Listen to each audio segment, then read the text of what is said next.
What is the world's most valuable Shelby? You might be thinking it's a KR GT500, one of the 66 GT350s. I'm going to tell you, no, you're wrong about all of that. And I think once you find out the history of this vehicle and its rarity and its race heritage, you'll agree with me that this car is the most valuable Shelby on the planet. So let's take a look at that history now. The Shelby Daytona was created by Carroll Shelby for the sole purpose of beating Italian designer Enzo Ferrari as a constructor, and he wanted to do it in an American car. You see, Carroll Shelby had already beaten Enzo as a driver in 1959 behind the wheel of an Aston Martin, winning the FIA World Sports Car Championship. This was a series that Ferrari had been dominating. Shelby based his car on the AC Cobra Roadster. He hired designer Pete Brock to shape the car for maximum aerodynamics. This was something the AC Cobra lacked. The legendary Malzahn Straight at Le Mans is 3 miles long, and Le Mans is the most important race in the championship. Shelby explained the problem in his 1967 autobiography, The Carroll Shelby Story, and I quote, "Our most pressing need, we realized, and Pete Brock had pointed this out some time back, was a much more streamlined body than was provided by the original AC Roadster body, which we were still using on our Cobras. We had to have this in order to compete with those sleek GTO Ferraris on high-speed circuits, and there wasn't any use in kidding ourselves about it." End quote. The Shelby Cobra Daytona Coupe prototype was built on a low budget in a shop in Venice, California. Things were eyeballed and drawn out on paper. Teams didn't have computers to design aerodynamics, nor did they have wind tunnels to test them in. If you look at the history of sports car racing to that point, America had contributed very little when compared to European car constructors. Yes, American cars were competing in the series. They mostly finished as also-rans. These were small budget teams with little or no factory backing. The Shelby Daytonas were about to change history.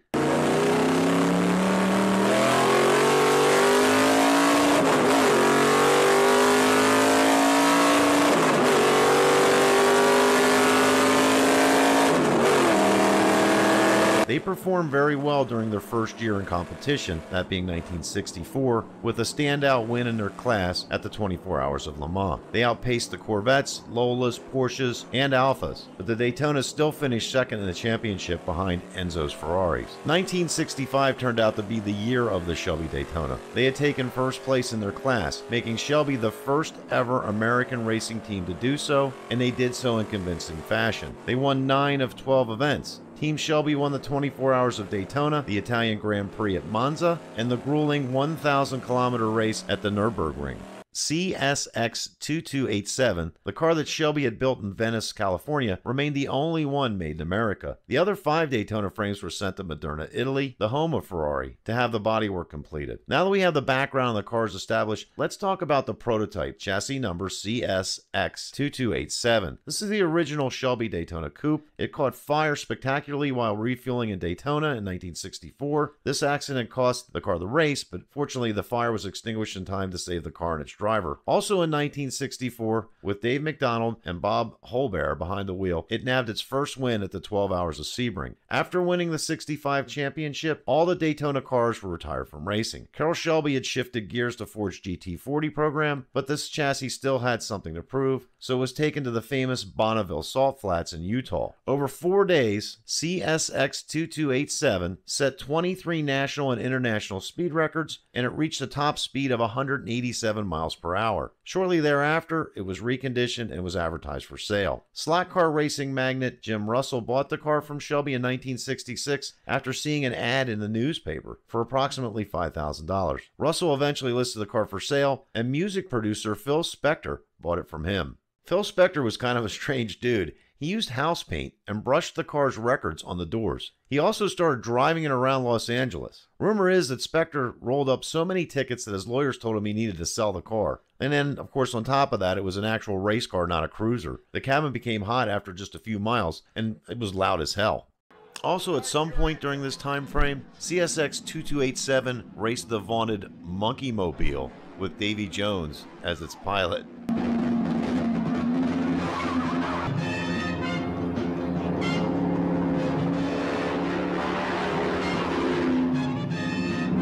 Spectre eventually sold it to his bodyguard George Brand for $1,000, and Brand gave the car to his daughter, Donna O'Hara. She then promptly, for some unknown reason, hid it away in a California storage unit. She paid the rent on the unit every month for 30 years, and over the years, interest mounted around the car, and she received several offers for it, but always refused. It is said that Carroll Shelby himself went to visit her to see the car, and she wouldn't even open her screen door to talk to him. So it was kind of widely known that she had the car, but it was also widely known that no one could talk to her. People had just given up going for it. So chassis number CSX2287 remained untouched, sitting in a storage unit from 1971 to 2001. Through a lawyer, a car collector and retired neurosurgeon, Frederick Simeone, finally managed to convince Donna O'Hara to sell him the car for an amount believed to be around $4 million. However, that's not the end of the story. You see, Donna O'Hara willed the proceeds of the sale of the car to her mother and then set herself on fire. That set in motion an extensive legal battle between Donna O'Hara's mother and a friend of Ms. O'Hara, who was a recipient in her will of the contents of the storage unit. It got even worse. Even Phil Spector, through his lawyer Robert Shapiro, yes, that Robert Shapiro, claimed ownership, saying he never actually sold the car to his bodyguard, but only gave it to him for safekeeping. Now here's a side note on Spector. On February 3rd, 2003, Spector shot actress Lana Clarkson in the mouth while in his mansion in California. Her body was found slumped over in a chair with a single gunshot wound to her mouth. Spector told Esquire in 2003 that Clarkson's death was an accidental suicide and that she kissed the gun. An emergency call from Spector's home made by Spector's driver quotes Spector as saying, "I think I killed somebody." The driver then added that he saw Spector had come out of the back door of the house with a gun in his hand. The case went to the jury on March 26, 2009, and 18 days later, on April 13th, the jury returned a guilty verdict. He was immediately taken into custody. On May 29, 2009, he was sentenced to 19 years to life in the California State Prison System. Spector died in a hospital on January 16,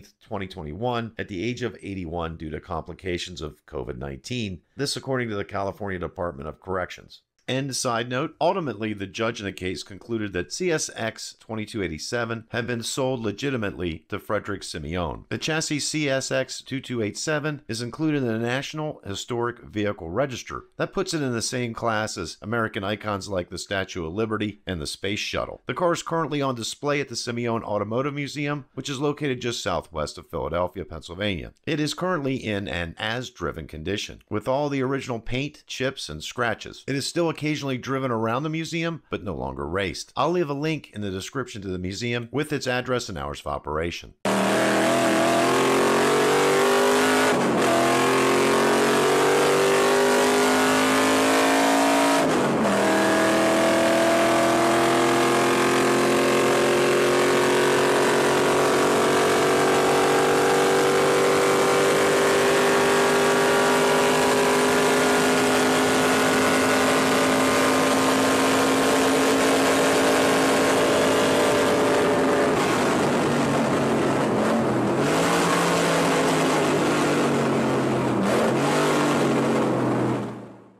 So I'm going to submit to you that CSX 2287 is the world's most valuable Shelby. It's one of 6. Its racing heritage cannot be denied. Also, it's the number 1 out of that 6. The last time one of these came to auction was August 15th, 2009. That car brought over $7.2 million. The number on that one was CSX 2601. Didn't have near the history that this car has. And that was also 14 years ago. And if you've looked at the collector car market, it's going nowhere but up. Now, CSX 2287 currently sits in a museum outside of Philadelphia. If, for some reason, it ever comes up for auction, guaranteed it's going to be the most valuable Shelby ever. That's it for now. Thanks for watching. And until next time, we'll see you.